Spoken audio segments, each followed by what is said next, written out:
CH-151 10 second में मौत। मेरे सब्र का इम्तिहान मत लो, चुपचाप खड़े हो जाओ। लेकिन अभी भी अपनी बात का कोई असर न होता देखकर आरव अपनी कमर से बंदूक निकलता है और चंद्रशेखर अहलूवालिया के पैर में गोली मार देता है। बैंग! जैसे ही गोली चंद्रशेखर अहलूवालिया के पैर में लगती है तो चंद्रशेखर अहलूवालिया जोर से चिल्लाते हुए तुरंत अपनी जगह से खड़े हो जाते हैं। उनके प्यार से खून बह रहा था, लेकिन अब उनका डर के मारे गला सूख गया था। चंद्रशेखर अहलूवालिया आरव की तरफ देखते हुए पूछते हैं, तुम्हें कैसे पता था कि मैं मर नहीं हूँ? चंद्रशेखर अहलूवालिया की इस बात को सुनकर आरव हंसते हुए चंद्रशेखर अहलूवालिया के पास जाता है और उसके कंधे पर अपना हाथ रखते हुए कहता है, बूढ़े, काफी दिमाग नहीं लग रहा है तू खुद एक ताकतवर योद्धा है, तो तुझे पता होना चाहिए कि योद्धा की ताकत जैसे जैसे बढ़ती जाती है तो वह अपने चारों तरफ के वातावरण के साथ और ज्यादा खुलता मिलता जाता है।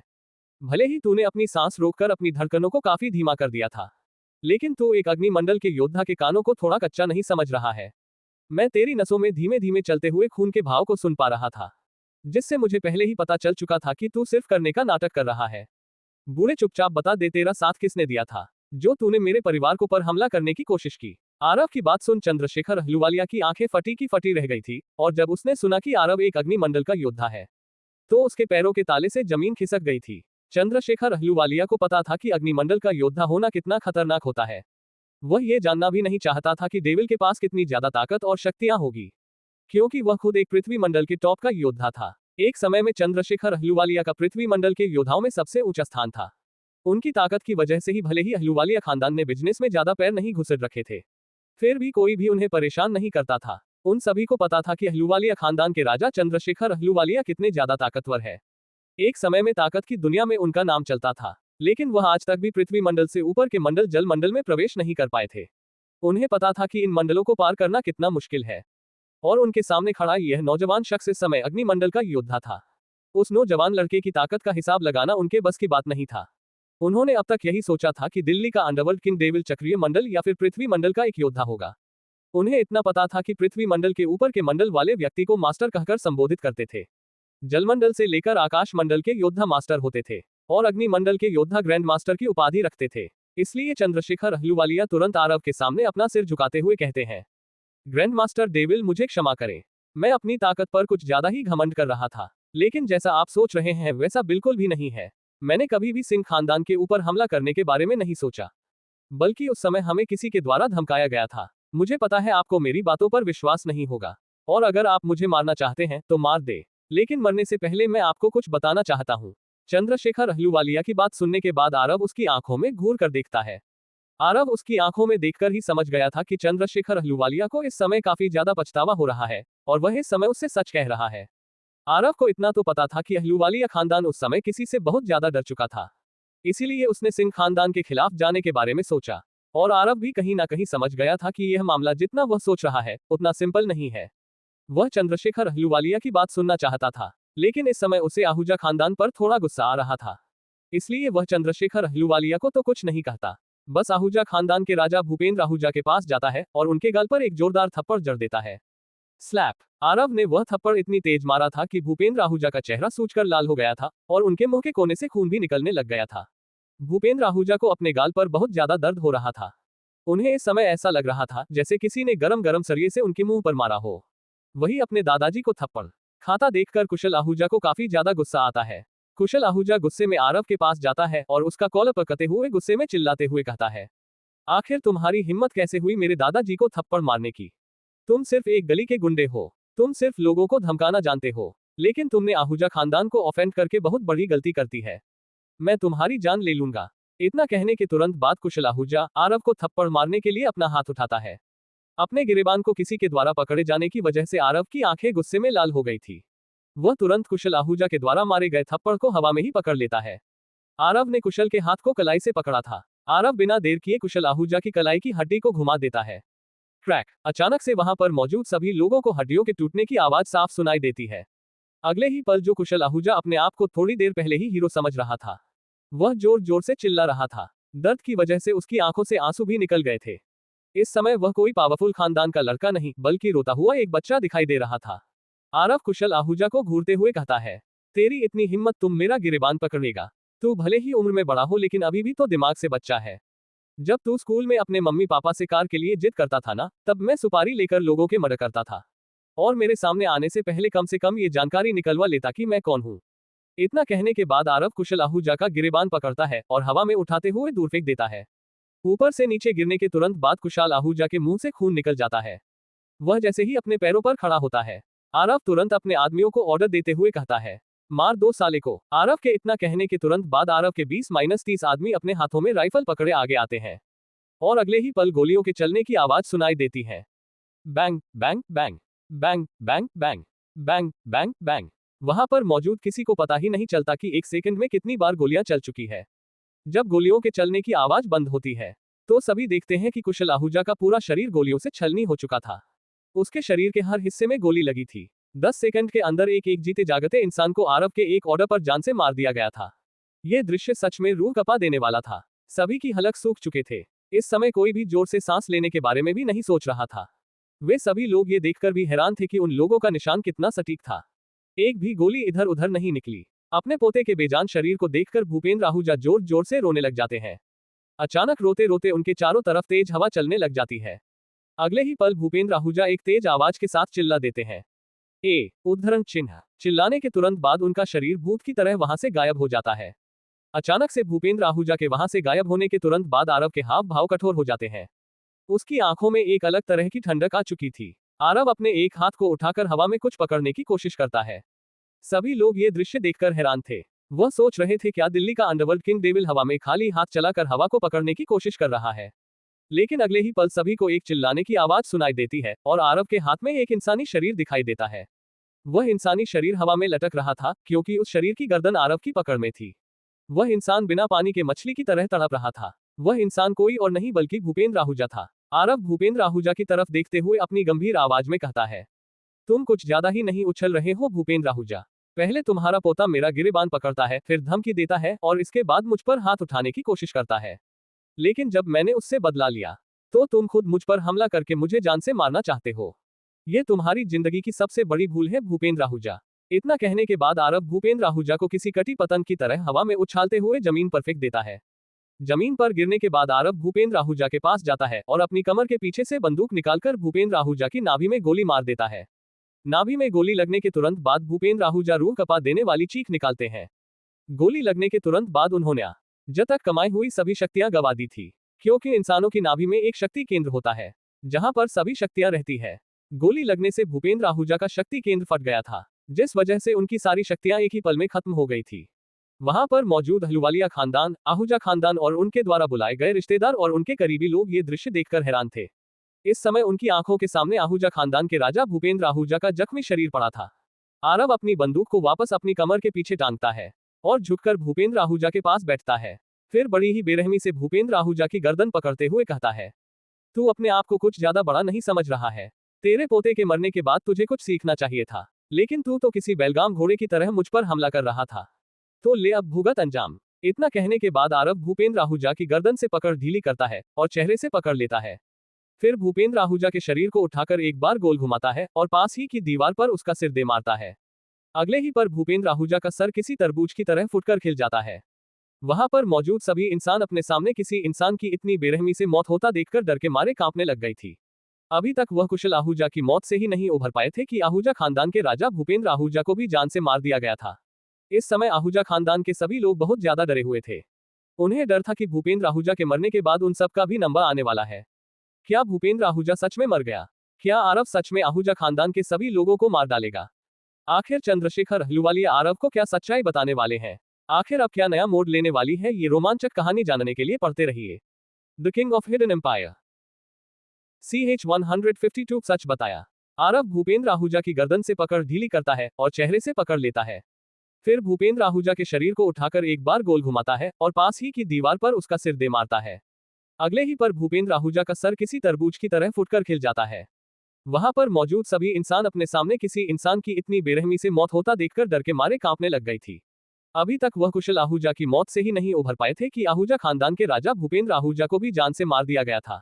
इस समय आहूजा खानदान के सभी लोग बहुत ज्यादा डरे हुए थे। उन्हें डर था कि भूपेंद्र आहूजा के मरने के बाद उन सब का भी नंबर आने वाला है। लेकिन भूपेंद्र आहूजा के मरने के बाद आरव उन्हीं के ब्लेजर से अपने हाथ में लगे उनके खून को पूछता है और फिर चंद्रशेखर अहलुवालिया की तरफ देखते हुए गंभीरता से कहता है, अंदर चलो और मुझे सब सच सच बताओ। चंद्रशेखर अहलूवालिया आरव की बात सुन होश में आते हैं। वह अपने दोस्त भूपेंद्र आहूजा की मौत से सदमे में चले गए थे, क्योंकि उनका दोस्त भूपेंद्र आहूजा चक्रीय मंडल का एक ताकतवर योद्धा था। उसकी ताकत कोई मजाक नहीं थी। जिसको कोई ऐसे ही राह चलता इंसान जान से मार दे, उसे अब डेविल से काफी डर लग रहा था। लेकिन वह गहरी सांस लेते हुए आरव के साथ मेंशन के अंदर चले जाते हैं। वे आरव को अपने साथ अपने स्टडी रूम में लेकर जाते हैं। स्टडी रूम में जाने के बाद दोनों एक दूसरे के आमने सामने बैठे थे। आरव ने सभी आदमियों को वहां से जाने के लिए बोल दिया था। बस उसने अपने साथ विश्वजीत, शंकर गुप्ता और ऋषभ जैन को रखा था। हालांकि उन तीनों में से कोई भी इस समय आरव के साथ स्टडी रूम में नहीं था। आरव चंद्रशेखर अहलूवालिया की तरफ देखते हुए गंभीरता से कहता है, हाँ तो बताओ तुम मुझे क्या बताना चाहते थे। इतना कहने के बाद आरव चुपचाप कुर्सी पर अपनी कमर से टेक लगा कर बैठ जाता है। और चंद्रशेखर अहलूवालिया अब उसे क्या बताने वाला है, इस बारे में सुनने के लिए वह उसको देखने लग जाता है। इतना कहने के बाद उसके कान खड़े हो गए थे। वह चंद्रशेखर अहलूवालिया के एक भी शब्द को नहीं छोड़ना चाहता था। ग्रैंड मास्टर आरव, मैं आपको बताना चाहता था कि हमारे खानदान का ऐसा कोई भी इरादा नहीं था कि हम सिंह खानदान के विरुद्ध जाए, बल्कि हमें तो ऐसा करने के लिए मजबूर किया गया था। मैं आपको बताना चाहता हूं कि उस समय हमारे अहलूवालिया खानदान में एक पूर्वज भी थे। आपको विश्वास नहीं होगा कि हमारे वह पूर्वज एक वायुमंडल के योद्धा थे, और वह नीली गुफा विद्यापीठ के ग्रैंड मास्टर विभानंद के स्टूडेंट थे। ग्रैंड मास्टर विभानंद को अग्निमंडल के टॉप 5 योद्धाओं में से एक माना गया है। जब हमारे खानदान को सिंह खानदान के विरुद्ध जाने के लिए बोला गया, तब हमारे उस पूर्वज ने ग्रैंड मास्टर विभानंद जी से सहायता मांगी थी, जिस पर ग्रैंड मास्टर विभानंद भी मान गए थे। लेकिन जब हमारे परिवार को मजबूर करने वाले वह लोग आए, तो उन्होंने ग्रैंड मास्टर विभानंद को इतना मारा कि वह विकलांग हो गए और मौत की कगार पर पहुंच गए। लेकिन समय रहते नीली गुफा विद्यापीठ के कुछ और लोग वहां पर आ गए और उन लोगों से ग्रैंड मास्टर विभानंद को जिंदा छोड़ने की भीख मांगी, जिस वजह से उन्होंने ग्रैंड मास्टर विभानंद को जिंदा छोड़ दिया। लेकिन उसके बाद हमें पता चला कि वे सभी योद्धा अग्निमंडल से भी ऊपर के योद्धा थे, और उसी लड़ाई के दौरान हमारे पूर्वज की भी मौत हो गई, और जिसके बाद उन्होंने मेरे ऊपर दबाव बनाकर सिंह खानदान के ऊपर हमला करवाया। लेकिन ग्रैंड मास्टर आरव, मैंने हमला करने से पहले ही उस समय सिंह खानदान के राजा नेकीराम सिंह को सतर्क कर दिया था। लेकिन सिंह खानदान की बर्बादी के बाद मैंने उन लोगों के बारे में जानने की कोशिश की थी। जब जाकर मुझे पता चला था कि वह सभी लोग योद्धाओं की दुनिया के लोग थे। उन सभी लोगों की ताकत को देखकर मुझे ये तो पता चल गया था कि अग्निमंडल के योद्धा उनके सामने किसी कचरे के बराबर थे। वहां पर बैठा आरव जैसे ही योद्धाओं की दुनिया के बारे में जिक्र सुनता है, तो उसके कान खड़े हो गए थे, क्योंकि कुछ दिनों पहले ही उसे पता चला था आम लोगों की दुनिया और योद्धाओं की दुनिया सच में एक अलग दुनिया थी। उस दुनिया में अग्निमंडल के योद्धा सच में एक कचरे के समान माने जाते थे। आरव यही सोच रहा था कि उसके परिवार की योद्धाओं की दुनिया के योद्धाओं साथ क्या दुश्मनी थी। उसका दिमाग इस समय किसी बुलेट ट्रेन से भी ज्यादा स्पीड में चल रहा था। उसे कुछ समझ नहीं आ रहा था आखिर सिंह खानदान का उस दूसरी दुनिया से क्या रिश्ता था। लेकिन कुछ सोचते सोचते अचानक से उसकी आंखें हैरानी में फटी की फटी रह गई। आम लोगों की दुनिया, योद्धाओं की दुनिया और पाताल लोक कहिए आपस में इंटरकनेक्ट तो नहीं है? अगर ऐसा है तो कहीं मेरे खानदान का पाताल लोक से भी तो कोई संबंध नहीं है? नहीं, ऐसा नहीं हो सकता। आरव तुरंत इस मामले को नजरअंदाज करता है, लेकिन इस बारे में सोचने भर से ही उसके पूरे शरीर में सिहरन दौड़ गई थी। उसे अपने सिंह खानदान के इतिहास के बारे में कुछ भी नहीं पता था। क्या सच में सिंह खानदान का पाताल लोक से कोई संबंध तो नहीं है? आखिर सिंह खानदान का इतिहास क्या है? आखिर अब कौन सा नया मोड़ लेने वाली है? ये रोमांचक कहानी जानने के लिए पढ़ते रहिए है the king of hidden empire. CH-153 गोली का निर्माण। उसका दिमाग इस समय किसी बुलेट ट्रेन से भी ज्यादा स्पीड में चल रहा था। उसे कुछ समझ नहीं आ रहा था आखिर सिंह खानदान का उस दूसरी दुनिया से क्या रिश्ता था। लेकिन कुछ सोचते सोचते अचानक से उसकी आंखें हैरानी में फटी की फटी रह गई। आम लोगों की दुनिया, योद्धाओं की दुनिया और पाताल लोक कहिए आपस में इंटरकनेक्ट तो नहीं है? अगर ऐसा है तो कहीं मेरे खानदान का पाताल लोक से भी तो कोई संबंध नहीं है? नहीं, ऐसा नहीं हो सकता। आरव तुरंत इस मामले को नजरअंदाज करता है, लेकिन इस बारे में सोचने भर से ही उसके पूरे शरीर में सिहरन दौड़ गई थी। उसे अपने सिंह खानदान के इतिहास के बारे में कुछ भी नहीं पता था, लेकिन उसे कहीं ना कहीं ये लग रहा था कि उसके खानदान का कहीं ना कहीं पाताल लोक से कोई ना कोई तो रिश्ता है। आरव को ये तो पता चल गया था कि उसे जिस तरह के दुश्मनों से लड़ना है, उसके लिए उसे बहुत ज्यादा ताकत और लोगों की जरूरत पड़ेगी। इसीलिए अब अहलूवालिया खानदान को अपने अंडर लेने के बारे में सोचता है। कुछ देर तक कुछ सोचने के बाद आरव चंद्रशेखर अहलूवालिया की तरफ देखते हुए कहता है, अहलूवालिया जी, अगर मैं आपके सालों पुराने जख्मों को ठीक कर दूं और आपको ताकत के एक नए स्तर पर पहुंचा दूं, तो आप मेरे लिए क्या करेंगे? आरव की बात सुनकर चंद्रशेखर अहलूवालिया के अचानक से चेहरे के हाव भाव बदल जाते हैं। इस समय उनके चेहरे पर आश्चर्य का भाव था। उन्हें विश्वास नहीं हो रहा था कि कोई इंसान बिना जांच किए उनके जख्मी होने के बारे में भी सोच सकता है। लेकिन उन्होंने सामने बैठे शख्स की ताकत और शक्तियों को देखा था। चंद्रशेखर अहलूवालिया को ये भी पता था कि उनकी उम्र काफी हो चुकी है और अपनी मौजूदा ताकत के साथ में ज्यादा दिनों तक जिंदा नहीं रह पाएंगे। ज्यादा से ज्यादा वह 2 साल तक और जीवित रह पाएंगे। लेकिन अगर उनकी ताकत में इजाफा होता है तो उनकी उम्र काफी बढ़ सकती है। और उसके सामने बैठा यह नौजवान लड़का एक ग्रैंड मास्टर था। उसे पता था कि ताकत के मामले में एक ऊंचे मंडल का योद्धा उसे काफी अच्छी जानकारी दे सकता था, जिससे वह अपने मंडल को ऊपर पहुंचा सकता था। और अगर वह ऐसा कर सकता है तो आम इंसानों की दुनिया में वह पहला ऐसा व्यक्ति होगा जिसने पृथ्वी मंडल से ऊपर जल मंडल में प्रवेश किया हो। आरव की बात सुन चंद्रशेखर अहलूवालिया काफी ज्यादा उत्साहित थे। वह तुरंत आरव को जवाब देते हुए कहते हैं, ग्रैंड मास्टर आरव, अगर आप ऐसा कर देते हैं तो मेरा पूरा जीवन आपके लिए समर्पित हो जाएगा। यहाँ तक कि अहलूवालिया खानदान के सभी लोग भी आपके लिए काम करेंगे। चंद्रशेखर अहलूवालिया की बात सुनो आरव कुछ नहीं कहता, बस हल्का मुस्कुरा देता है। और फिर चंद्रशेखर अहलूवालिया को 21 सिल्वर नीडल और कुछ जड़ी बूटियां के नाम लिखकर देता है। 2 घंटे के अंदर ही आरव के द्वारा पर्ची पर लिखा गया सारा सामान लाकर आरव के पास पहुंचा दिया गया था।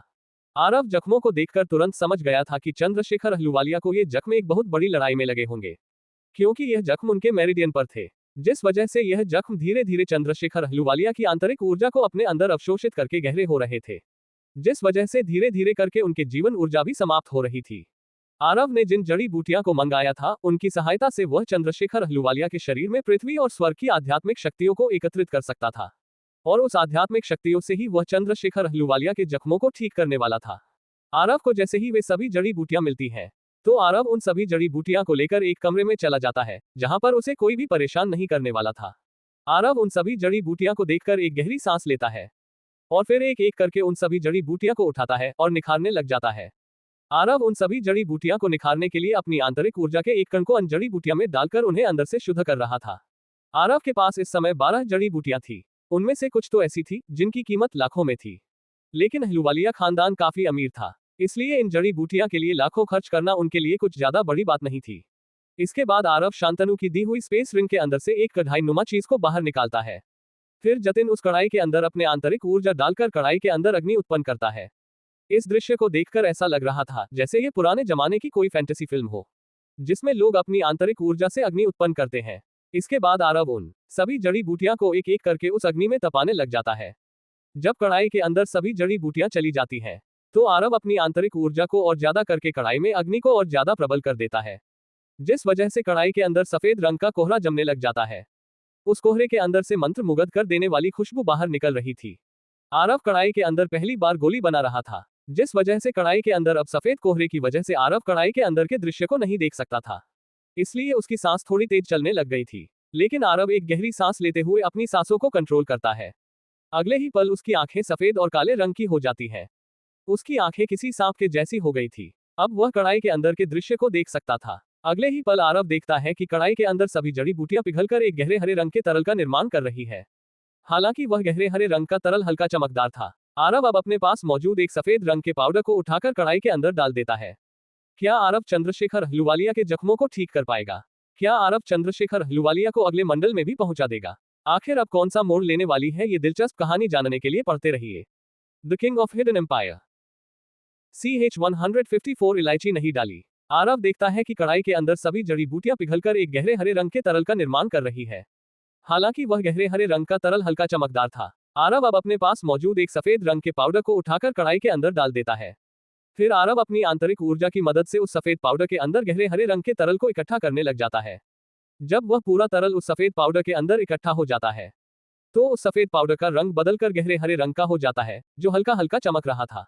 आरव देख पा रहा था कि अब तक कढ़ाई में मौजूद वह सफेद कोहरा भी उस पाउडर के अंदर समा चुका है। थोड़ी देर तक लंबी लंबी सांसें लेने के बाद आरव उस पाउडर को गोली का आकार देने लग जाता है। 10 मिनट के बाद ही गहरे हरे रंग की चमकदार गोली उस कढ़ाई के अंदर तैर रही थी, जिनकी संख्या 3 थी। गोली का निर्माण होने के तुरंत बाद कमरे में चारों तरफ गोली की सुगंध फैल जाती है। आरव उस गोली की सुगंध में जैसे ही सांस लेता है तो उसे अपने शरीर के अंदर अपनी आंतरिक ऊर्जा में तेज बहाव महसूस होता है, जिसे महसूस कर आरव समझ गया था कि उसकी गोली एक उच्च कोटि की गोली बनी है। आरव उन तीनों गोलियों में से एक गोली को अपने पास रख लेता है और अपनी कढ़ाई को वापस स्पेस रिंग में रख देता है। फिर आरव थोड़ी देर के लिए आराम करता है और उन दोनों गोलियों को लेकर कमरे के बाहर निकल जाता है। इन गोलियों को बनाने के लिए आरव को अपनी आंतरिक ऊर्जा का काफी ज्यादा इस्तेमाल करना पड़ा था, जिस वजह से वह काफी ज्यादा थक गया था। इन गोलियों के निर्माण के बाद आरव अपने आप से ही कहता है, अगर गोलियां बनाने की जगह में 1000 आदमियों से भी लड़ लेता तो भी मेरी आंतरिक ऊर्जा इतनी खर्च नहीं होती। खैर मैंने इन गोलियों को बनाया है, तो अब इन तीनों में से एक गोली मेरी। यह मेरी गोली बनाने और चंद्रशेखर अहलूवालिया को ठीक करने की फीस होगी। इतना कहने के बाद आरव उस गोली को अपनी पॉकेट में रख लेता है। इसके बाद आरव चंद्रशेखर अहलूवालिया के पास चला जाता है। इस गोली को बनाने में आरव को 2 घंटे से भी ज्यादा का समय लग गया था। अब आरव जल्द से जल्द अपना कार्य करना चाहता था, इसलिए वह चंद्रशेखर अहलूवालिया के पास आकर तुरंत उसे कहता है, जल्दी से अपनी ध्यान मुद्रा में बैठो और अपनी आंतरिक ऊर्जा पर ध्यान लगाओ। आरव की बात मानकर चंद्रशेखर अहलूवालिया तुरंत जमीन पर आलती पालती मारकर बैठ जाते हैं और अपनी आंतरिक ऊर्जा पर ध्यान लगाने लग जाते हैं। आरव तुरंत अपने हाथ में मौजूद एक गहरे हरे रंग की चमकती गोली को चंद्रशेखर अहलूवालिया के मुंह में डाल देता है। अगले ही पल वह गोली किसी कॉटन कैंडी की तरह चंद्रशेखर अहलूवालिया के मुंह में पिघलाकर घुल जाती है और उसके गले में ठंडक पैदा करती हुई नीचे पेट में चली जाती है। पेट में जाने के तुरंत बाद वह गोली जो अब तक ठंडक पैदा कर रही थी, वह अचानक से पेट के अंदर काफी ज्यादा गर्मी पैदा करने लग जाती है। आरव तुरंत अपने हाथ में 21 सिल्वर नीडल उठा लेता है और उन सभी के अंदर अपनी आंतरिक ऊर्जा का परवाह करते हुए, जहां पर चंद्रशेखर अहलूवालिया को जख्म हो रखे थे, वहीं पर 1 इंच अंदर उस सिल्वर नीडल को डाल देता है। अचानक से नीडल लगने की वजह से चंद्रशेखर अहलूवालिया का पूरा शरीर कांप जाता है। उनका पूरा शरीर पसीने से भीग चुका था। चंद्रशेखर अहलूवालिया के चेहरे पर दर्द साफ देखा जा सकता था, लेकिन वह सहन कर रहे थे। चंद्रशेखर अहलूवालिया के शरीर में 6 जख्म हो रखे थे। आरव सबसे पहले उन जख्मों के अंदर ही सिल्वर नीडल डालता है। इसके बाद आरव बाकी बची नीडल से चंद्रशेखर अहलूवालिया के सारे मेरिडियन खोल देता है। सारे मेरिडियन खुलने के तुरंत बाद आरव अपने हाथ की हथेली में अपनी आंतरिक ऊर्जा को इकट्ठा करता है और चंद्रशेखर अहलूवालिया के पेट पर रख देता है। जैसे ही आरव का हाथ चंद्रशेखर अहलूवालिया के पेट को छूता है, तो चंद्रशेखर अहलूवालिया के पेट के अंदर जो वह गोली गई थी, वह फट जाती है और स्वर्ग और पृथ्वी की ऊर्जा उसके अंदर घूमने लग जाती है। आरव अपने दोनों हाथों में आंतरिक ऊर्जा इकट्ठा करता है, उंगलियों से उसके जख्मों तक उस स्वर्ग और पृथ्वी की ऊर्जा को लेकर जाता है। जैसे ही स्वर्ग और पृथ्वी की ऊर्जा उन जख्मों को छूती है, तो वे जख्म भरने लग जाते हैं। तकरीबन 5 मिनट के अंदर ही चंद्रशेखर अहलूवालिया के सभी जख्म भर जाते हैं। फिर आरव देखता है कि चंद्रशेखर अहलूवालिया के कितने चक्र जागृत हैं। आरव देखता है कि चंद्रशेखर अहलूवालिया का स्वादिष्ठान चक्र पूरी तरह से जागृत है।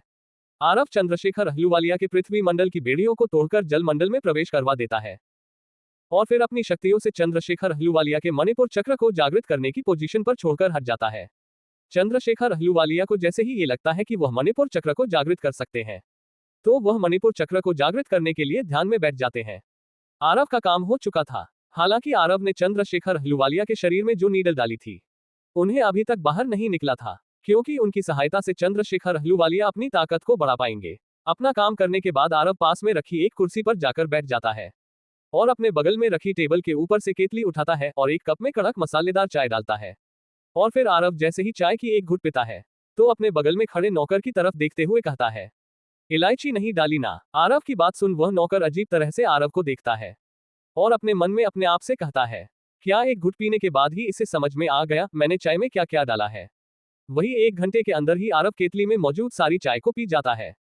चाय को खत्म करने के बाद आरव नौकर की तरफ देखते हुए कहता है, इस बार चाय थोड़ी ज्यादा बनाना, और हाँ, चाय में अब इलायची और डाल देना। क्या चंद्रशेखर अहलूवालिया अपने मणिपुर चक्र को जागृत और जल मंडल में प्रवेश कर पाएंगे? आखिर आरव ने सिर्फ एक ही गोली का इस्तेमाल क्यों किया है? आखिर अब कौन सा नया मोड़ आने वाला है, इस रोमांचक कहानी में जानने के लिए पढ़ते रहिए the king of hidden empire.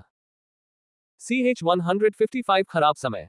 Aarav की बात सुन वह नौकर अजीब तरह से आरव को देखता है और अपने मन में अपने आप से कहता है, क्या एक घुट पीने के बाद ही इसे समझ में आ गया मैंने चाय में क्या क्या डाला है। वही 1 घंटे के अंदर ही आरव केतली में मौजूद सारी चाय को पी जाता है।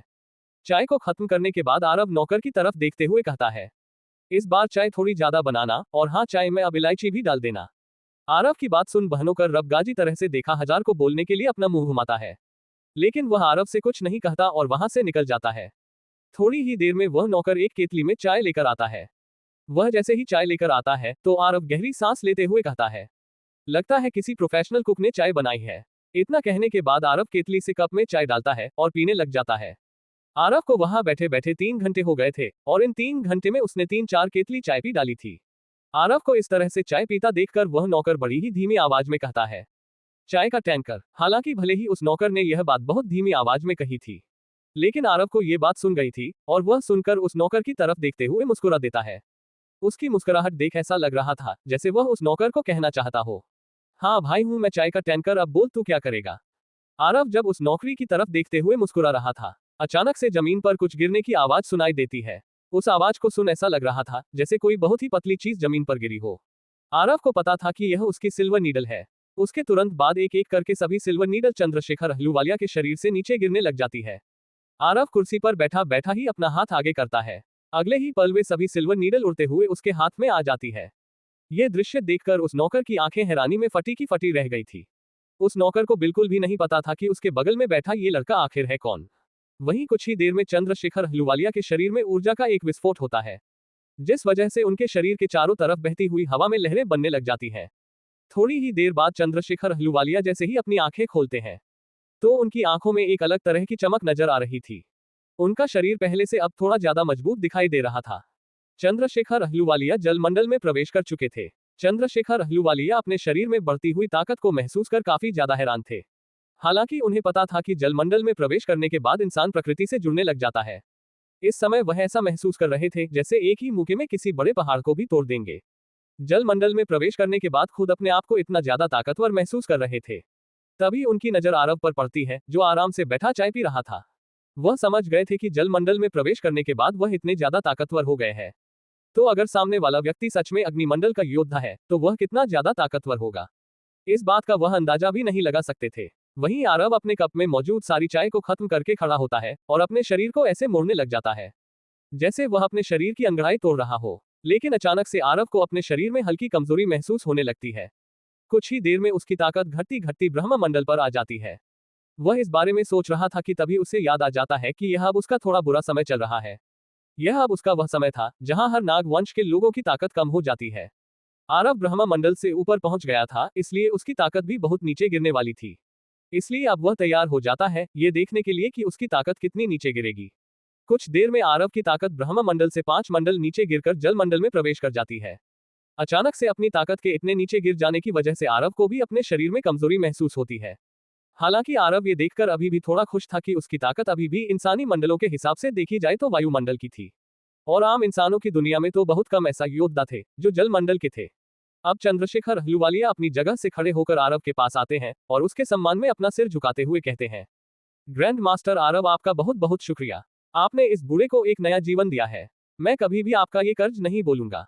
अगर आपको कभी भी मेरी बड़ी ही पर भी जरूरत पड़े तो बस आप मुझे एक हल्की आवाज लगा देना, मैं आपकी सेवा में पहुंच जाऊंगा। चंद्रशेखर अहलूवालिया की बात सुन आरव एक गहरी सांस लेता है और हल्का मुस्कुरा देता है। कुछ और देर चंद्रशेखर अहलूवालिया से बात करने के बाद चंद्रशेखर अहलूवालिया मुख्य हॉल में अहलूवालिया खानदान के सभी लोगों को इकट्ठा कर लेते हैं। वही विश्वजीत और उसके सभी लोगों ने आहूजा खानदान को पूरी तरह से बर्बाद कर दिया था और उनके पास जितनी भी प्रॉपर्टी, बिजनेस और कुछ भी था सब कुछ अपने अंडर में ले लिया था और आहूजा खानदान को पूरी तरह से बर्बाद करके भारत से उड़ा दिया था और उनके सभी लोगों को अफ्रीका की खदानों में पहुंचा दिया था। विश्वजीत की इस हरकत से आहूजा खानदान पंजाब से बिल्कुल गायब हो गया था।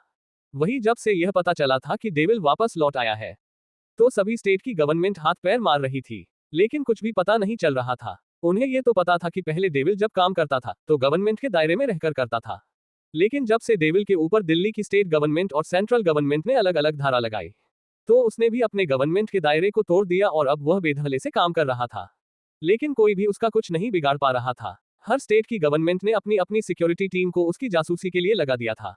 अचानक से एक बहुत बड़ी ऑर्गेनाइजेशन भी डेविल को ढूंढने में लग चुकी थी और उसे जान से मारना चाहती थी। ये ऑर्गेनाइजेशन दुनिया की 3 सबसे बड़ी ऑर्गेनाइजेशन में से एक थी। ये कहना गलत नहीं होगा कि यह एक अंपायर था जिसको सब कमल अंपायर के नाम से जानते थे।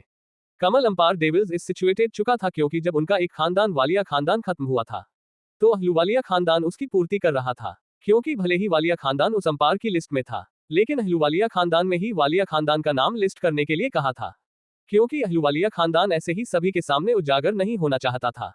लेकिन अचानक से कमल अंपायर को खबर मिली कि अहलूवालिया खानदान अपने सभी बिजनेस को कमल अंपायर से निकाल रहे हैं और अब उनका पूरा खानदान दिल्ली के अंडरवर्ल्ड किंग डेविल के हिसाब से ही चलेगा।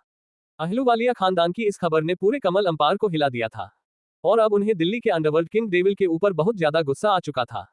पहले तो वह इसलिए चुप थे क्योंकि वालिया खानदान को खत्म करने का ऑर्डर युवराज आरव सिंह के थ्रू आया था और कमल अंपायर को भी कहीं ना कहीं वालिया खानदान की धोखेबाजी के बारे में पता चल चुका था।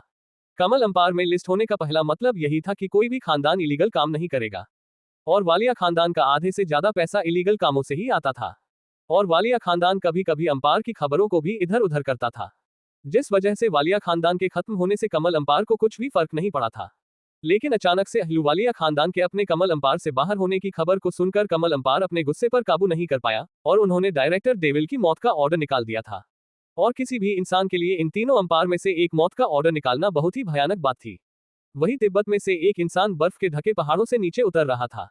उस इंसान का कद 6 फुट से भी लंबा था और उसकी बॉडी किसी बहुत ताकतवर बॉडी बिल्डर के जैसी थी। उस इंसान की हर एक मांसपेशी खींची हुई थी। उस इंसान के हाथों की मोटी मोटी नस साफ देखी जा सकती थी। उस इंसान का ऊपरी शरीर गहरे लाल रंग के शोल से लिपटा हुआ था। उस इंसान ने नीचे से राजा महाराजाओं के जैसे धोती पहन रखी थी। हालांकि उसके पैरों में चप्पल तक भी नहीं थी, लेकिन फिर भी इस इंसान का रुतबा एक अलग तरह का था। इस इंसान को देखकर ऐसा लग रहा था जैसे यह इंसान एक बहुत बड़ा योद्धा हो। इस इंसान का नाम था गजेंद्र वालिया। गजेंद्र वालिया वालिया खानदान का एक पूर्वज था, जिसकी उम्र 100 सालों से भी ज्यादा की थी। वह बहुत पहले ही अपने खानदान को त्याग कर तिब्बत के पहाड़ों में साधना करने के लिए चले गए थे और आज वे साधना से बाहर आ चुके थे और आज उनकी ताकत एक अलग स्तर पर पहुंच गई थी। वह एक वायुमंडल के टॉप के योद्धा बन गए थे और उनके शरीर के 4 चक्र भी जागृत हो चुके थे। अगर साफ शब्दों में बोला जाए तो वालिया खानदान के ये पूर्वज गजेंद्र वालिया एक चलता फिरता बम था। भले ही गजेंद्र वालिया अपनी ताकत को बढ़ाने के लिए अपने परिवार से दूर गए थे, लेकिन वह अपने परिवार से बहुत प्यार करते थे। गजेंद्र वालिया ऐसे थे, अगर कोई भी उनके परिवार के खिलाफ एक उंगली उठा देता था तो वह उसके पूरे हाथ को काट देते थे। दूसरी तरफ तिरुवनंतपुरम के एक समुद्री तट पर एक रॉयल कैरिबियन कंपनी की विजुअन क्लास क्रूज उस तट पर आकर रुकती है। वह क्रूज काफी एडवांस क्रूज थी। वह क्रम 915 फीट लंबी थी। उस क्रूज के रुकने के तुरंत बाद उस क्रूज के अंदर से हजारों की तादाद में योद्धा नीचे उतरते हैं। उन सभी के नीचे उतरने के बाद एक बूढ़ा व्यक्ति नीचे उतरता है। वहां पर एक बड़ा सा गाड़ियों का काफिला आता है। उस काफिले में ज्यादातर बड़ी बस थी, क्योंकि इतने सारे योद्धाओं को गाड़ियों में ले जाना काफी महंगा पड़ सकता था। क्या कमल अंपार डेविल को ढूंढ कर जान से मार देगा? गजेंद्र वालिया आरब से कैसे बदला लेंगे जब उन्हें पता चलेगा उनके खानदान को बर्बाद कर दिया गया है? आखिर कौन थे ये योद्धा और कौन था वह बूढ़ा आदमी? आखिर कौन सा नया मोड़ लेने वाली है ये रोमांचक कहानी जानने के लिए पढ़ते रहिए the king of hidden empire. CH 156 जंग की शुरुआत। तिरुवनंतपुरम के एक समुद्री तट पर एक रॉयल कैरिबियन कंपनी की विजुअन क्लास क्रूज उस तट पर आकर रुकती है। वह क्रूज काफी एडवांस क्रूज थी। वह क्रूज 915 फीट लंबी थी। उस क्रूज के रुकने के तुरंत बाद उस क्रूज के अंदर से हजारों की तादाद में योद्धा नीचे उतरते हैं। उन सभी के नीचे उतरने के बाद एक बूढ़ा व्यक्ति नीचे उतरता है। वहां पर एक बड़ा सा गाड़ियों का काफिला आता है। उस काफिले में ज्यादातर बड़ी बस थी, क्योंकि इतने सारे योद्धाओं को गाड़ियों में ले जाना काफी महंगा पड़ सकता था। विश्वजीत ने आहूजा खानदान को बर्बाद करके आहूजा खानदान का सब कुछ अपने कैप्चर में ले लिया था। जब चंद्रशेखर अहलूवालिया ने अहलूवालिया खानदान के सभी लोगों को इकट्ठा किया तो उन्होंने कहा कि वह एक अच्छा सा मुहूर्त देखकर आरव और ऐश्वर्या की सगाई करवा देंगे। जब चंद्रशेखर अहलूवालिया ने पंडित को बुलाया तो पंडित ने बताया कि कल का दिन भी एक अच्छा मुहूर्त हो सकता है सगाई के लिए। ऐश्वर्या भी अपने दादाजी के इस निर्णय से काफी ज्यादा खुश थी। कल सगाई होने वाली थी, इसलिए आरव भी वहीं पर रुक गया था। अहलूवालिया खानदान के लोगों को यह पता चल गया था कि दिल्ली का अंडरवर्ल्ड किंग डेविल ही सिंह खानदान का नया राजा है, लेकिन उनमें से कोई भी इस बात को लीक करने की हिम्मत नहीं कर सकता था। लेकिन आरव ने फोन करके अपने भाई और भाभी को पंजाब बुला लिया था। सुबह होने से पहले ही कार्तिक सिंह और कीर्ति सिंह पंजाब के जलंधर में अहलूवालिया मेंशन पहुंच गए थे। वहां पर मौजूद जब सभी लोगों ने सिंह ग्रुप ऑफ कंपनी के CEO कार्तिक सिंह को वहां पर देखा तो सभी लोग काफी ज्यादा हैरान थे, क्योंकि सिंह ग्रुप के चेयरमैन आरव का तो चेहरा रिवील नहीं हो रखा था और इसीलिए सिंह ग्रुप का सभी काम कार्तिक सिंह ही करते थे। कार्तिक सिंह और कीर्ति सिंह की एक छोटी बेटी भी थी, जिसका नाम था माही। माही इस समय सिर्फ 4 साल की थी। जब आरव अपने दादाजी की डेथ के बाद अपने भाई और भाभी के साथ रुका था तो माही हमेशा उसके साथ खेलती थी और आरव भी माही के साथ खेलकर खुश रहता था। हालांकि उस समय आरव पर अपने दादाजी की मौत का बहुत गहरा असर पड़ा था, लेकिन वह इतनी छोटी बच्ची के ऊपर तो नाराज नहीं हो सकता था ना। वही माही जैसे ही आरव को अहलूवालिया मेंशन में देखती है तो वह तुरंत दौड़ते हुए आरव के पास जाती और चिल्लाते हुए कहती है, चाचू। माही की आवाज सुन आरव भी मुस्कुराने लग जाता है और अपनी बाहें फैला लेता है। माही तुरंत आकर उसकी गोदी में चढ़ जाती है। वहां पर मौजूद किसी को भी विश्वास ही नहीं हो रहा था। एक पल पहले जो इंसान लोगों को मौत के घाट उतारने से पहले एक पल भी नहीं सोच रहा था, वह किसी को इस तरह से प्यार भी कर सकता है। आरव माही को गोदी में उठाकर उसके गाल खींचते हुए कहता है, नॉटी गर्ल डैडी कहाँ है? जिस पर माही कहती है, पापा और मम्मा बाहर है। वह बाहर एक दादाजी से बात कर रहे हैं। उसकी बात सुन आरव हल्का हंसते हुए माही के गाल पर हल्की बाइट कर लेता है, जिस पर माही आरव की तरफ देखते हुए हल्के गुस्से में कहती है, चाचू। इतना कहने के बाद माही अपना मुंह फुला लेती है और दूसरी तरफ देखने लग जाती है। उसको इस तरह से नौटंकी करता देख आरव कहता है, अच्छा ठीक है बाबा, आगे से नहीं करूंगा। आरव की बात सुन माही आरव की तरफ देखती है और अपना हाथ आगे करते हुए कहती है, मेरी चॉकलेट। माही की बात सुन आरव हल्का हंसते हुए कहता है, अच्छा अब मैडम को रिश्वत चाहिए। आरव की बात खत्म होने के तुरंत बाद एक महिला की आवाज सुनाई देती है, माही चॉकलेट नहीं खानी, इससे आपके दांत खराब हो जाएंगे। यह आवाज किसी और की नहीं बल्कि आरव की भाभी कीर्ति सिंह की थी।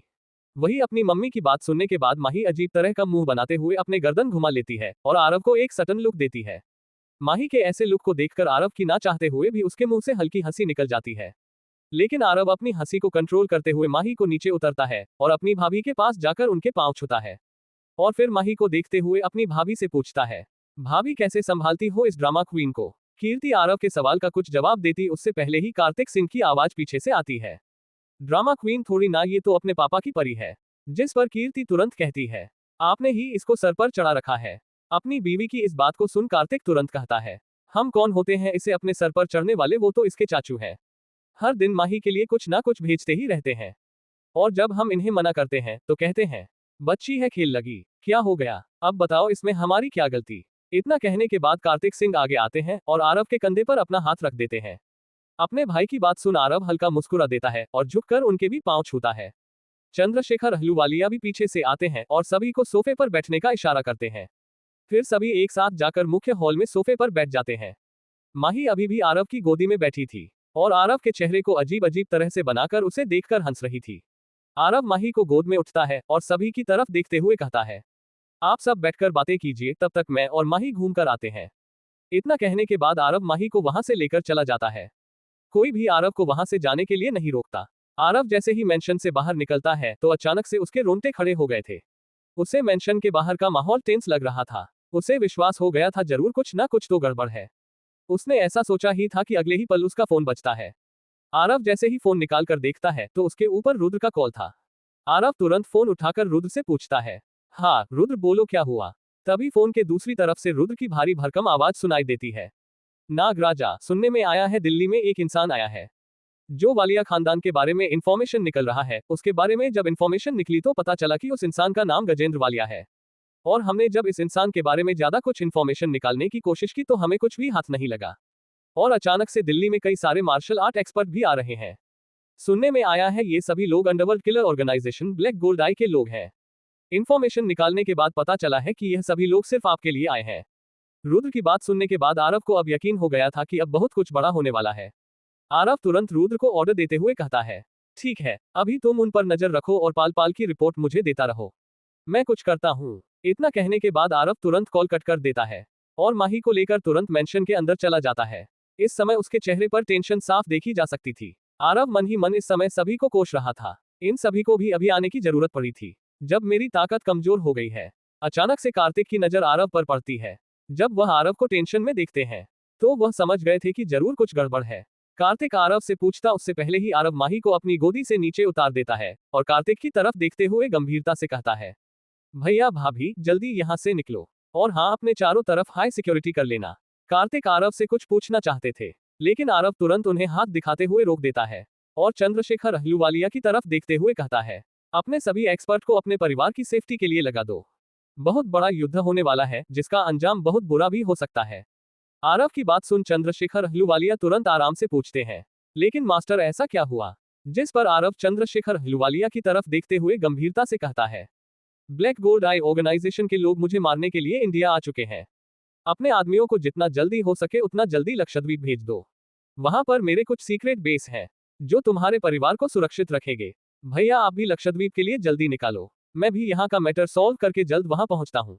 आरव के इतना के तुरंत बाद ऐश्वर्या आरव का हाथ पकड़ते हुए कहती है, लेकिन हमारी सगाई। ऐश्वर्या की बात सुन आरव तुरंत ऐश्वर्या के गाल पर अपना एक हाथ रखता है और उसकी आंखों में देखते हुए गंभीरता से कहता है, तुम चिंता मत करो, हमारी सगाई होगी, लेकिन हमारी सगाई से पहले ये कार्य करना जरूरी है। तुम्हें मुझ पर यकीन है ना। आरव की बात सुन ऐश्वर्या अपनी आंखों में आंसू लाते हुए अपनी गर्दन हिला देती है। ऐश्वर्या की आंखों में आंसू देखकर आरव उसके आंसू पूछता है और उसकी आंखों में देखते हुए प्यार से कहता है, पागल लड़की रो क्यों रही हो, तुम तो मेरी ताकत हो। इस दुनिया में कोई भी ऐसा पैदा नहीं हुआ है जो मुझे हरा सके, लेकिन अगर तुम यूं सरेआम घूमती रहोगी तो वह तुम्हारी मदद से मुझे नुकसान पहुंचा सकते हैं और मैं कभी भी तुम्हें मुसीबत में नहीं देख सकता। मेरा विश्वास रखो, वह मेरा एक बाल भी नहीं छुपाएंगे और अगर मुझे ऐसा लगा कि मुझे कुछ हो सकता है तो मैं तुरंत वहां से बचकर तुम्हारे पास पहुंच जाऊंगा। इतना कहने के बाद आरव ऐश्वर्या के माथे को चूम लेता है। ऐश्वर्या से इतना कहने के बाद आरव अपना फोन निकालकर तुरंत किसी को फोन मिलता है और 2 बड़े प्राइवेट जेट का इंतजाम करता है। ये दोनों प्राइवेट जेट सिंह ग्रुप के सबसे लग्जरी और सबसे बड़े प्राइवेट जेट थे। आरव ने तुरंत वहां से सभी लोगों को एयरपोर्ट बहुत भेज दिया। जब तक फ्लाइट एयरपोर्ट से टेक ऑफ नहीं हुई थी, तब तक आरव के चेहरे पर टेंशन थी। लेकिन जैसे ही आरव को पता चला कि सभी लोग टेक ऑफ कर चुके हैं, तो आरव थोड़ी शांति महसूस करता है। इसके बाद आरव एक गहरी सांस लेते हुए किसी को फोन मिला देता है। फोन उठाने के तुरंत बाद फोन के दूसरी तरफ से एक बुजुर्ग आवाज लेकिन कोमल स्वर में सुनाई देती है। राजा जी की जय हो, राजा जी क्या हुक्म है। उस आवाज को सुनने के बाद आरव गंभीरता से कहता है, भारत में क्या चल रहा है, जल्द से जल्द मुझे सारी रिपोर्ट निकाल कर दो। और सिंह ग्रुप के 2 प्राइवेट जेट लक्षद्वीप पर आ रहे हैं, उनकी सिक्योरिटी और रहने सहने की व्यवस्था करो, और अगर मुमकिन हो तो अच्छे एक्सपर्ट्स को मेरे पास भेजो। आरव की बात सुन वह बुजुर्ग आदमी कहता है, जो आ गया। आखिर कौन था वह बुजुर्ग? आरव किस तरह से डील कर पाएगा अपने दुश्मनों से? आरव ने सभी को लक्षद्वीप क्यों भेजा? आखिर अब कौन सा नया मोड़ लेने वाली है? ये रोमांचक कहानी जानने के लिए पढ़ते रहिए the king of hidden empire. CH-157 अब ताकत दिखानी पड़ेगी। आरव एक गहरी सांस लेते हुए किसी को फोन मिला देता है। फोन उठाने के तुरंत बाद फोन के दूसरी तरफ से एक बुजुर्ग आवाज लेकिन कोमल स्वर में सुनाई देती है। राजा जी की जय हो, राजा जी क्या हुक्म है। उस आवाज को सुनने के बाद आरव गंभीरता से कहता है, भारत में क्या चल रहा है, जल्द से जल्द मुझे सारी रिपोर्ट निकाल कर दो। और सिंह ग्रुप के 2 प्राइवेट जेट लक्षद्वीप पर आ रहे हैं, उनकी सिक्योरिटी और रहने सहने की व्यवस्था करो, और अगर मुमकिन हो तो अच्छे एक्सपर्ट्स को मेरे पास भेजो। आरव की बात सुन वह बुजुर्ग आदमी कहता है, जो आ गया। उस आदमी की बात सुनने के बाद आरव कॉल रख देता है। आरव ने हिडन एम्पायर के एक बुजुर्ग के पास कॉल मिलाया था। आरव को पता था किसी को कुछ पता चले या ना पता चले, लेकिन हिडन एम्पायर से कुछ भी नहीं छुप सकता। इस समय अहलूवालिया मेंशन में आरव के साथ सिर्फ चंद्रशेखर अहलूवालिया थे। चंद्रशेखर अहलूवालिया भी इसलिए रुके हुए थे क्योंकि उनकी ताकत बढ़ गई थी। कोई है सिर्फ और सिर्फ आरव की वजह से हुआ था, और वह इस मुसीबत में आरव को अकेला नहीं छोड़ सकते थे। आरव ने भी उनको ज्यादा फोर्स नहीं किया था। इस समय आरव ने अपने सभी आदमियों को अहलूवालिया मेंशन बुला लिया था। विश्वजीत, शंकर गुप्ता और ऋषभ जैन तीनों के आदमी अहलूवालिया मेंशन पहुंच गए थे। इस समय अहलूवालिया मेंशन पूरा योद्धा और बॉडीगार्ड से गिर चुका था। आरव के इतने सारे आदमी थे कि अहलूवालिया मेंशन में उसके आदमी नहीं आ पा रहे थे। आरव इस समय एक बहुत बड़ी जंग छेड़ दी थी, क्योंकि हिमाचल प्रदेश और मुंबई से भी उसके सभी आदमी आ रहे थे। हिमाचल प्रदेश के सभी योद्धा और बॉडीगार्ड को शेरावत खानदान लीड कर रहा था, वही मुंबई के आदमियों को ब्लैक डोर लीड कर रहा था। अचानक से इस तरह के दस्ते के चलने से पूरे देश में हलचल हो गई थी। किसी को कुछ पता नहीं चल रहा था आखिर आगे क्या होने वाला है। वहीं पंजाब से भी आरव और चंद्रशेखर अहलूवालिया अपने सभी आदमियों को लेकर दिल्ली की तरफ चल चुके थे। इतने बड़े एक्सपर्ट्स को दिल्ली आता देखकर गवर्नमेंट भी चुपचाप बिल्कुल शांत बैठ गई थी। गवर्नमेंट में बड़े पदों पर बैठे अधिकारी समझ गए थे कि अब दिल्ली रणभूमि बनने वाली है। पूरे देश की गवर्नमेंट डेविल की खतरनाक ताकत को देखकर अब डर गई थी। किसी को भी अपनी आंखों पर विश्वास नहीं हो रहा था कि दिल्ली का एक छोटा सा गैंगस्टर इतना बड़ा रुतबा रखता होगा। ब्लैक गोल्ड आई ऑर्गेनाइजेशन को डेविल को खत्म करते देखकर ब्लैक असासन ग्रुप भी इंडिया आ जाता है। कमल एम्पायर भी डेविल को खत्म करने के लिए अपनी पूरी ताकत को इंडिया भेज देता है। इन तीनों के अलावा पहले जो डेविल ने दुश्मन बनाए थे, वह भी इन सब के साथ मिल गए थे। यूरोप माफिया डॉन बार्डन लोवर्ट भी इसमें शामिल था। ऑटो और इंटरनेशनल माफिया डॉन मार्क भी अपने आदमियों को लेकर इंडिया आ रहा था। पूरी दुनिया में ये खबर जंगल में लगी आग की तरह फैल गई थी कि एक डेविल को मारने के लिए इतने सारे दुश्मन एक साथ आ रहे हैं। पता नहीं कैसे, लेकिन वैम्पायर वर्ल्ड के वैम्पायर और वेयरवुल्फ वर्ल्ड के वुल्फ ने भी डेविल को मारने के लिए आपस में हाथ मिला लिया था। दुनिया भर से बहुत सारी ऑर्गेनाइजेशन एक साथ मिल चुकी थी, लेकिन उनमें से किसी को भी यह अंदाजा नहीं था वह जिस इंसान को मारने जा रहे हैं उसका खानदान ही एक पूरे एम्पायर को तबाह करने की ताकत रखता है। उनमें से कोई भी इस बात का अंदाजा नहीं लग पा रहा था कि डेविल ही सिंह खानदान का युवराज हो सकता है, और उसका साथ नंदी एम्पायर, जो कि अब हिडन एम्पायर बन चुका है, वह दे रहा है, जिस वजह से आरव की ताकत बहुत ज्यादा बढ़ चुकी है। कमल एम्पायर ने अपने 2.5 लाख मार्शल आर्ट एक्सपर्ट, 15 श्रेष्ठ, 60 गुरु, 20 महागुरु इंडिया भेज दिए थे। कमल एम्पायर ने लगभग अपनी पूरी ताकत लगा दी थी। तकरीबन 1 घंटे के बाद आरव के पास दोबारा से हिडन एम्पायर से कॉल आता है। आरव के कॉल उठाने के बाद दूसरी तरफ वाला इंसान आरव को पूरी दुनिया में हो रही खबरों के बारे में बता देता है। उस इंसान की बात सुनने के बाद आरव एक गहरी सांस लेता है और उस आदमी से कहता है, जब ये सब लोग मुझे मारने आ ही रहे हैं, तो क्यों ना इन सबको अपनी ताकत दिखाई जाए। मुझे इससे अब घंटा फर्क नहीं पड़ता कि मेरी पहचान अब उजागर हो रही है या नहीं, लेकिन अब मैं मेरे दुश्मनों को जड़ से खत्म कर दूंगा। इतना कहने के बाद आरव एक पल के लिए चुप होता है और फिर उस आदमी को ऑर्डर देते हुए कहता है, हमारे पास जितने भी मार्शल आर्टिस्ट स्टूडेंट हैं, सभी को भेज दो, और उन सभी को लीड करने के लिए 10-15 मार्शल आर्टिस्ट एक्सपर्ट भी भेज दो। 1000 आदमी टॉप फैकल्टी के डॉक टर और वेद की एक टीम और मैं गार्ड आदि अकरम, अनुज, फैजल, जगन और महबूब को भेज दो। आरव की बात सुन दूसरी तरफ से आवाज आती है, जो आ गया सम्राट। इतना कह फोन कट जाता है। इसके बाद आरव किसी को फोन मिलाते हुए कहता है, शेर दहाड़ विद्यापीठ और नीली आंख विद्यापीठ के सभी लोगों को दिल्ली भेजो। इतना कहने के बाद आरव कॉल कट कर देता है। दिल्ली पहुंचने के बाद आरव तुरंत रॉयल बंगलो जाता है। अपने बंगलो में जाने के बाद आरव अपने कमरे से एक काले बैग को उठाता है, जिसमें 12 अलग अलग रंग के जेड पत्थर थे। उन सभी 12 जेड के पत्थरों को लेकर आरव तुरंत वाराणसी के लिए निकल जाता है। 1 घंटे के अंदर आरव वाराणसी पहुंच गया था। इस समय आरव श्री काशी विश्वनाथ मंदिर के आगे खड़ा था। आरव ने इस समय भगवा कलर की धोती और भगवा कलर का चोला अपने कंधों पर गिर रखा था। उसके माथे पर सफेद पाउडर लगा हुआ था। आरव ने समय एक ब्राह्मण का भेष धारण कर लिया था, लेकिन आरव के हाथ में अभी भी वह काला बैग था। आरव जैसे ही मंदिर के अंदर उन 12 जेड पत्थरों को लेकर अंदर जाता है, तो बाहर काफी तेज हवा चलने लग जाती है। जहां अब तक मौसम बिल्कुल शांत था, वहां अचानक से तूफान आ गया था। आसमान में काले बादल छा गए थे और बिजली की गड़गड़ाहट पूरे शहर को रोशन और खौफनाक माहौल बना रही थी। ऐसा लग रहा था जैसे किसी दिव्य शक्ति का आगमन हो रहा है। अचानक से ऐसा लगता है जैसे समय का पहिया रुक गया हो। सभी लोग चलते चलते अचानक से रुक गए थे, लेकिन प्रकृति नहीं रुकी थी, वह चारों तरफ अपना प्रकोप फैल रही थी। वही आरव एक गहरी सांस लेता है और मंदिर के अंदर चला जाता है। आरव मंदिर में मौजूद शिवलिंग के पास जाता है और अपने बैग के अंदर से सभी जेड पत्थरों को निकाल कर रख देता है। अगले ही पल जब समय रुका हुआ था, तभी मंदिर के अंदर 12 परछाइयां प्रवेश करती है। उन परछाइयां के मंदिर में प्रवेश करने के तुरंत बाद वे 12 अलग अलग रंग के जेड के पत्थर चमकने लग जाते हैं। आखिर आरव वाराणसी क्यों गया? आखिर कौन है यह 12 परछाइयां? क्या ये सभी इस जंग में आरव का साथ देंगे? आखिर अब कौन सा नया मोड़ लेने वाली है? ये रोमांचक कहानी जानने के लिए पढ़ते रहिए the king of hidden empire. CH 158 बढ़ती ताकत। आरव मंदिर में मौजूद शिवलिंग के पास जाता है और अपने बैग के अंदर से सभी जेड पत्थरों को निकाल कर रख देता है। अगले ही पल जब समय रुका हुआ था, तभी मंदिर के अंदर 12 परछाइयां प्रवेश करती है। उन परछाइयां के मंदिर में प्रवेश करने के तुरंत बाद वे 12 अलग अलग रंग के जेड के पत्थर चमकने लग जाते हैं। आरव काफी गौर से उन 12 सब पत्थरों को देख रहा था। अगले ही पल आरव के पीछे 12 इंसान आकर खड़े हो जाते हैं। उनके आने के तुरंत बाद उन 12 जेड के पत्थर किसी गुब्बारे की तरह फूट जाते हैं। आरव अपने पीछे से बहुत ही पावरफुल आभा महसूस कर पा रहा था। आरव अपनी आंखें बंद करता है और एक गहरी सांस लेता है। फिर इसके बाद एक मंत्र बड़बड़ाने लग जाता है। आरव के पीछे खड़े 12 इंसान जैसे ही उस मंत्र को सुनते हैं, तो उनकी आंखें हैरानी में छोटी हो जाती है। लेकिन अगले ही पल वह कुछ ऐसा करते हैं जिसकी शायद किसी ने भी उम्मीद भी नहीं की थी। वे 12 इंसान तुरंत अपने घुटनों पर बैठ जाते हैं और आरव के सामने अपनी गर्दन झुका लेते हैं। उस मंत्र के बोलने से आरव को अपने पूरे शरीर में वाइब्रेशन महसूस होती है। उसे ऐसा लग रहा था जैसे मंत्र के साथ उसका शरीर तालमेल बिठाकर वाइब्रेट कर रहा हो। आरव का शरीर मंत्र के साथ एक रिदम पकड़ लेता है। आरव को अपने पूरे शरीर की हर एक कोशिका में ऊर्जा प्रवाहित होती हुई महसूस होती है। आरव के शरीर से एक अलग तरह का तेज निकल रहा था। उसे देखकर ऐसा लग रहा था जैसे आरव कोई साधु संत हो। मंत्र खत्म करने के बाद आरव जैसे ही अपनी आंखें खोलता है, तो उसकी आंखें किसी नाग की आंखों में बदलकर सफेद और काले रंग की हो जाती हैं। आरव के पीछे के 12 इंसान तुरंत एक धुंधले प्रकाश में बदलकर आरव के शरीर में प्रवेश कर जाते हैं। जहां एक नाग वंश के होने से उसकी ताकत गिर गई थी, वहीं अचानक से उसकी ताकत जल मंडल से बढ़कर तुरंत ब्रह्म मंडल से भी ऊपर के मंडल में प्रवेश कर जाती है। जहां इंसानी मंडलों में आरव की ताकत अग्नि मंडल से ऊपर बढ़कर मार्शल आर्ट मास्टर तक पहुंच गई थी। अचानक से आरव की आंखें चमकने लग जाती है। उसकी आंखों में मौत मंडरा रही थी। इस समय आरव के शरीर से इतनी खतरनाक आभा निकल रही थी कि एक खूंखार जानवर भी उसके सामने कुछ नहीं था। उसकी आभा एक ऐसे ड्रैगन में बदल गई थी जिसके सामने ये दुनिया एक चींटी है। वह इस समय इतना ज्यादा ताकतवर हो गया था कि शायद ही उसके सामने कोई लड़ पाए।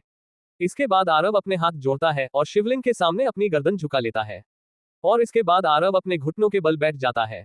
अगले ही पल आरव एक गहरे नीले रंग के नाग में बदलकर वहां से चला जाता है। आरव के वहां से जाने के तुरंत बाद समय चक्र फिर से चलने लग जाता है।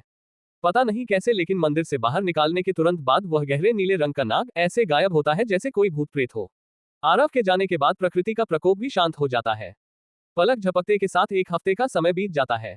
इस समय दिल्ली में बहुत सारे एक्सपर्ट जमा हो चुके थे। ब्लैक गोल्ड आई ऑर्गेनाइजेशन के लोगों ने आरव की प्रॉपर्टी पर कब्जा करना शुरू कर दिया था। वही आरव के लोग भी पूरी दिल्ली में ऐसे फैल गए थे जैसे मछलियों के लिए किसी ने जाल फेंक दिया हो, लेकिन उनमें से कोई भी अभी कोई एक्शन नहीं ले रहा था। आरव ने वाराणसी जाने से पहले ही खास तौर पर कहा था कि अगर कोई भी दिल्ली आए और कुछ भी करे तो उसे करने देना, लेकिन कोई भी बिना मेरे ऑर्डर के कोई एक्शन नहीं लगा। इसीलिए आरव के सभी लोग दिल्ली में फेल कर दिल्ली में हो रही पल पल की खबर को याद कर रहे थे। हालांकि सबसे ज्यादा हैरानी की बात तो ये हुई कि डेविल के बिजनेस को हथियाने के बाद उन सभी ने सिंह खानदान के बिजनेस को अपना टारगेट बना लिया था। और जैसे ही सभी को ये पता चला कि किसी ने सिंह खानदान के बिजनेस के ऊपर हाथ डालने की कोशिश की है तो सभी समझ गए थे कि अब प्रलय आनी आवश्यक है। लेकिन काफी दिनों तक जब सिंह खानदान के युवराज ने कोई भी एक्शन नहीं लिया तो सभी समझे शायद सिंह खानदान का युवराज दोबारा से डरकर भाग गया है। वही देखते ही देखते सिंह खानदान के पूरे बिजनेस पर अंडरवर्ल्ड के लोगों ने कब्जा कर लिया था। ऐसे ही एक हफ्ता और बीत गया था। इतने दिनों से आरव की कोई खबर न मिलने पर सभी लोग अब टेंशन में आ गए थे, क्योंकि उनमें से कोई भी आरव के बिना कोई एक्शन ले नहीं सकता था और अब इतने दिनों से आ नहीं रहा था। वही कैलाश पर्वत के पास में मानसरोवर झील अचानक से चमकने लग गई थी। अचानक से मानसरोवर झील के अंदर से एक सफेद रंग की किरण सीधा आसमान को चीरते हुए ऊपर चली जाती है। उस किरण के साथ साथ झील के अंदर से एक इंच आनी आकृति बाहर आने लग जाती है। उस इंसान की आंखें बंद थी, तन के ऊपर एक भी कपड़ा नहीं था, लेकिन उसके शरीर के चारों तरफ एक ऐसा पवित्र प्रकाश था जैसे वह कोई देवता हो। उसका शरीर हवा में उड़ रहा था। उसे देखकर ऐसा लग रहा था जैसे किसी ने उसके शरीर को रस्सियों से बांधकर लटका दिया हो। वह इंसान जैसे ही अपनी आंखें खोलता है तो उसकी आंखों से एक तेज प्रकाश निकलता है। उसकी आंखों से निकलने वाला प्रकाश इतना तेज था कि किसी भी इंसान को अंधा कर दे। इसके बाद वह इंसान धीरे धीरे हवा में उड़ता हुआ जमीन पर आकर उतरता है। यह इंसान कोई और नहीं बल्कि आरव था। नीचे उतरने के बाद आरव को अपना शरीर किसी देवता की भांति पवित्र महसूस होता है। उसके चेहरे के तेज को देखकर ऐसा लग रहा था जैसे उसके सामने बड़े बड़े महर्षि भी कुछ नहीं है। इसके बाद आरव शांतनु के द्वारा दी गई स्पेस रिंग के अंदर से अपने कपड़े बाहर निकलता है और उन्हें पहन लेता है। कपड़े पहनने के बाद आरव अपना मुंह खोलते हुए धीरे से अपने आप से कहता है, ये सृष्टि अनंत है। ताकत, शक्ति, दिव्य शक्ति इंसान को अंधा कर देती है। फिर भी पता नहीं लोग इनके पीछे क्यों भागते हैं। अच्छा जीवन जीने के लिए अपने उद्देश्य को पहचानना काफी जरूरी है। कभी भी अपने धर्म से पीछे नहीं हटना चाहिए, फिर चाहे उसके लिए किसी की गर्दन काटनी पड़े या फिर अपनी गर्दन कटानी ही क्यों ना पड़े। महादानव दक्ष, तुम्हारा काल आ चुका है। भले ही तुम्हें कितने ही वरदान क्यों न प्राप्त हो, लेकिन यह आरव सिंह तुम्हें मृत्यु जरूर प्रदान करेगा। इतना कहने के बाद आरव के चेहरे पर हल्की मुस्कान आ जाती है।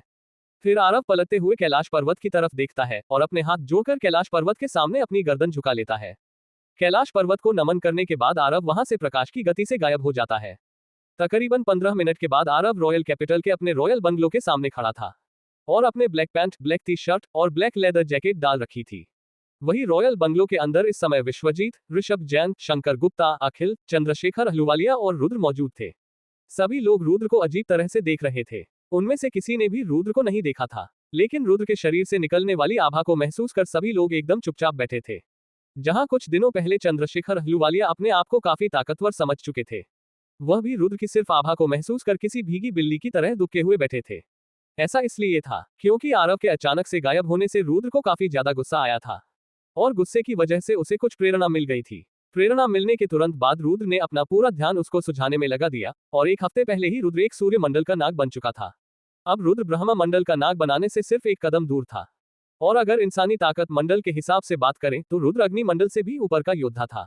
और जब चंद्रशेखर अहलूवालिया ने रुद्र के शरीर से भी आरव के जैसी आभा निकलती हुई महसूस की तो उसका पूरा शरीर डर के मारेगा कांपने लग गया था।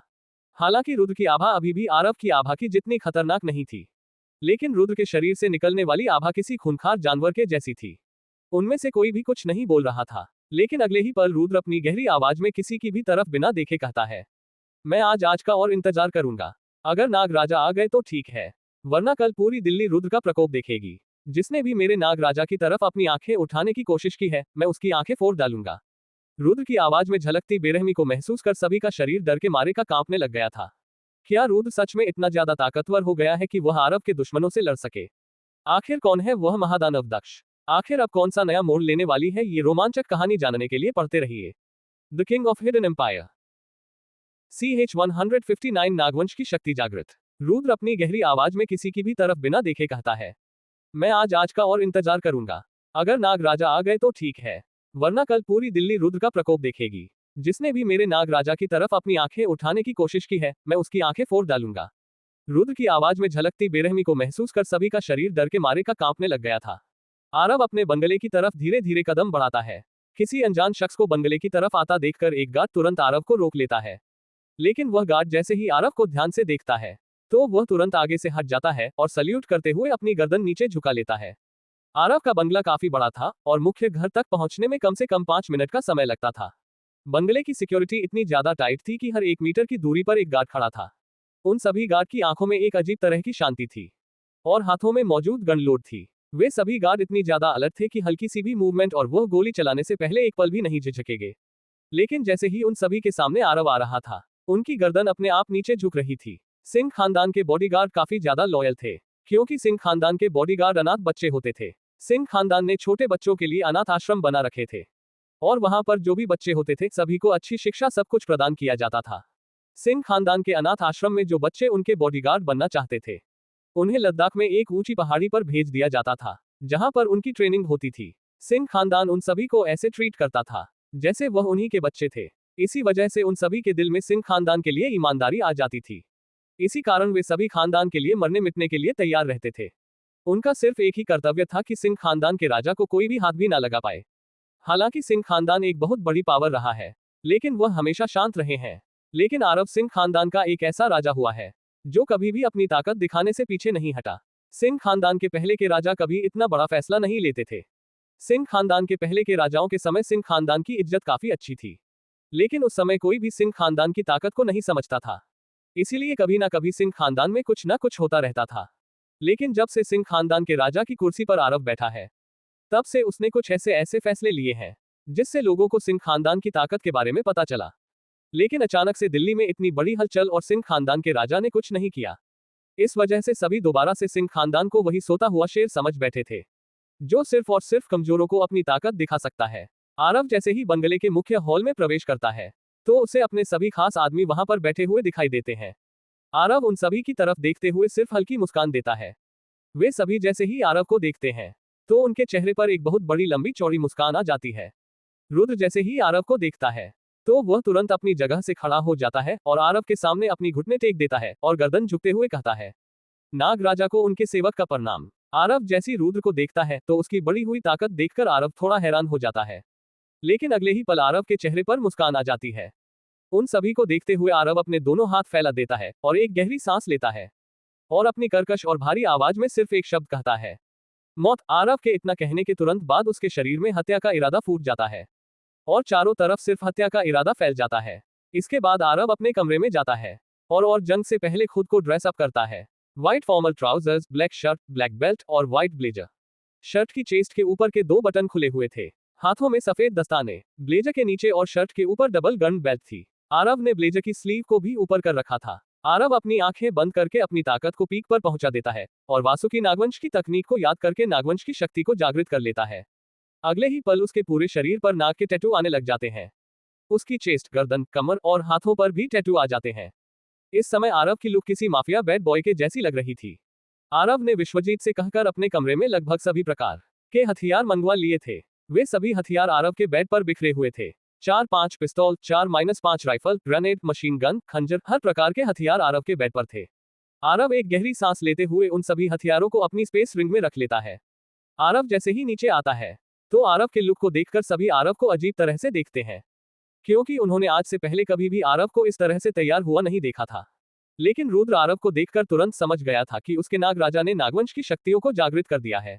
रुद्र समझ गया था कि अब मौत का नंगा नाच होने वाला है। आरव उन सभी को गाड़ी में बैठने का इशारा करता है। अगले ही पल आरव के सभी आदमियों को खबर मिल गई थी। सभी को सिंह खानदान की मैं बिल्डिंग के पास पहुंचना है। आरव की निंजा H2 हवा को चीरते हुए उसके ऑफिस की तरफ तेजी से बढ़ रही थी। दिल्ली के हर कोने से आरव के आदमी गाड़ियों में बैठकर निकल चुके थे। इस समय सिंह खानदान की मुख्य बिल्डिंग चारों तरफ से टाइट सिक्योरिटी में घिरी हुई थी। इस समय वहां का माहौल बिल्कुल शांत था, लेकिन अगले ही पल एक तेज इंजन की साउंड 7 स्पोर्ट्स बाइक मुख्य बिल्डिंग के सामने आकर रुकती है। बाइक पर बैठे व्यक्ति ने काला हेलमेट डाल रखा था, जिसका शीशा भी काला था।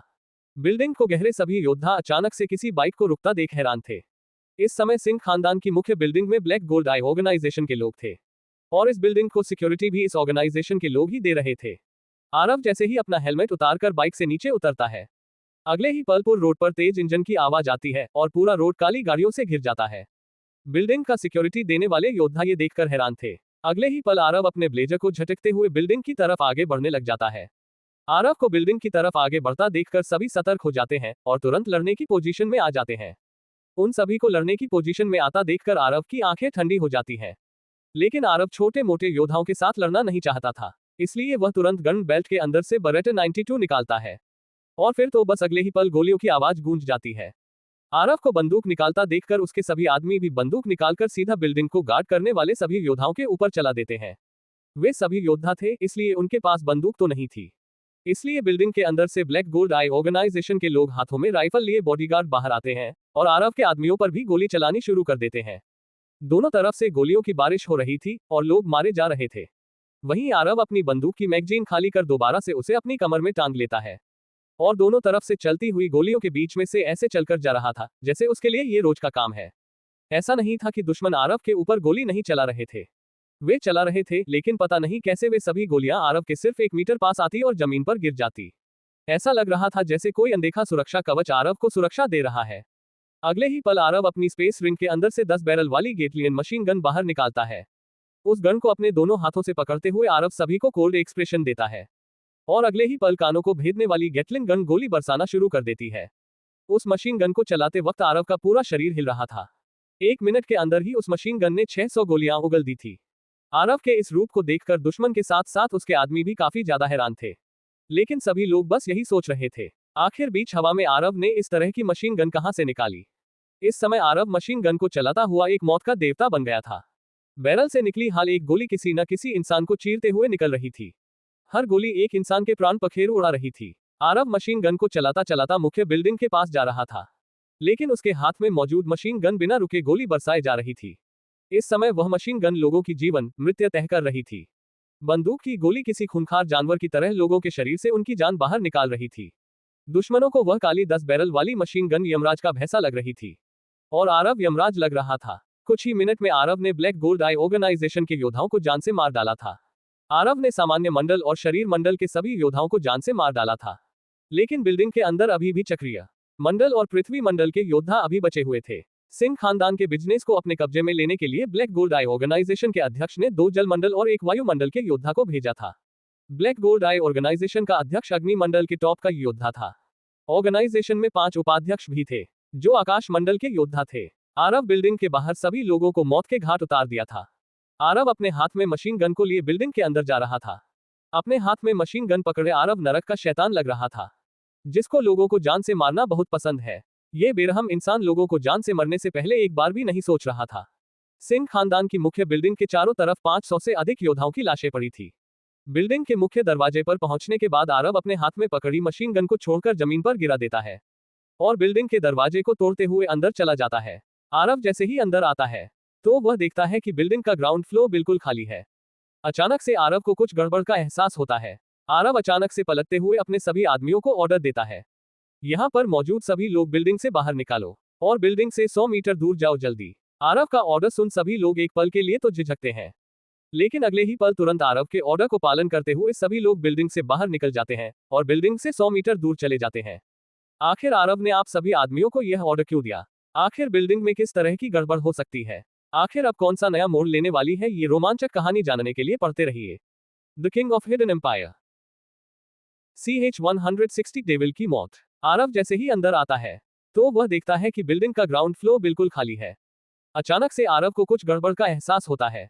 आरव अचानक से पलटते हुए अपने सभी आदमियों को ऑर्डर देता है, यहाँ पर मौजूद सभी लोग बिल्डिंग से बाहर निकालो और बिल्डिंग से 100 मीटर दूर जाओ जल्दी। आरव का ऑर्डर सुन सभी लोग एक पल के लिए तो झिझकते हैं, लेकिन अगले ही पल तुरंत आरव के ऑर्डर को पालन करते हुए सभी लोग बिल्डिंग से बाहर निकल जाते हैं और बिल्डिंग से 100 मीटर दूर चले जाते हैं। सभी के बिल्डिंग से बाहर जाने के बाद आरव ध्यान से बिल्डिंग में इधर उधर देखता है।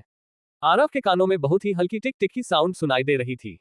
आरव ध्यान से उस साउंड को सुनता है और उस दिशा में जाने लगता है जहां से यह आवाज आ रही थी। आरव जैसे जैसे उस आवाज की दिशा में जा रहा था तो वह आवाज उसे और अच्छी तरह से सुनाई देती जा रही थी। आरव धीरे धीरे उस आवाज की तरफ बढ़ रहा था, लेकिन अगले ही पल वह आवाज काफी तेज टिक टिक करने लग जाती है। मात्र 5 सेकंड के बाद ही बिल्डिंग के अंदर एक बहुत बड़ा बम ब्लास्ट होता है।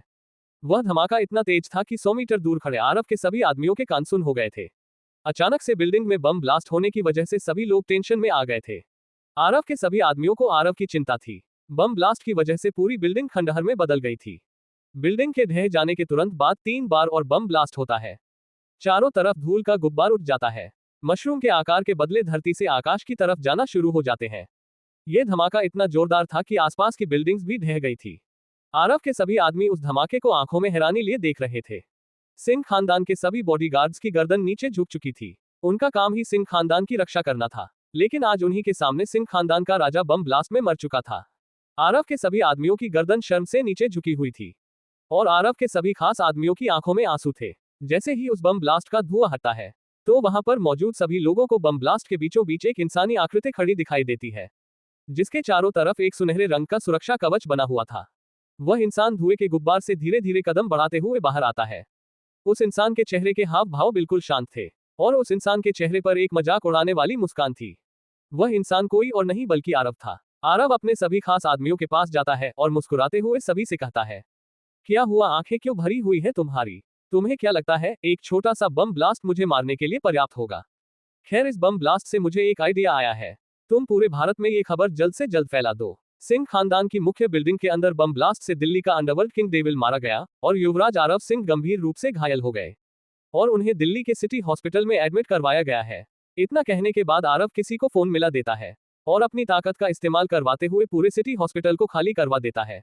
और आपका ये कदम बहुत बड़ा था और बहुत से लोग उसका विरोध भी कर सकते थे, लेकिन उसका ये करना भी जरूरी था। अगर वह ऐसा नहीं करता तो उसका ये झूठ सच कैसे दिखाई देता। कुछ देर में ये खबर चारों तरफ फैल गई थी कि सिंह खानदान के राजा युवराज आरव सिंह के ऊपर जानलेवा हमला हुआ। सिंह खानदान के मुख्य बिल्डिंग को बम से उड़ा दिया।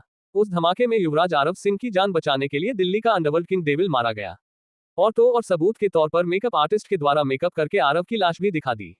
इसके बाद ये खबर चारों तरफ फैल गई कि दिल्ली का अंडरवर्ल्ड किंग डेविल और युवराज आरव सिंह दोनों जुड़वा भाई थे।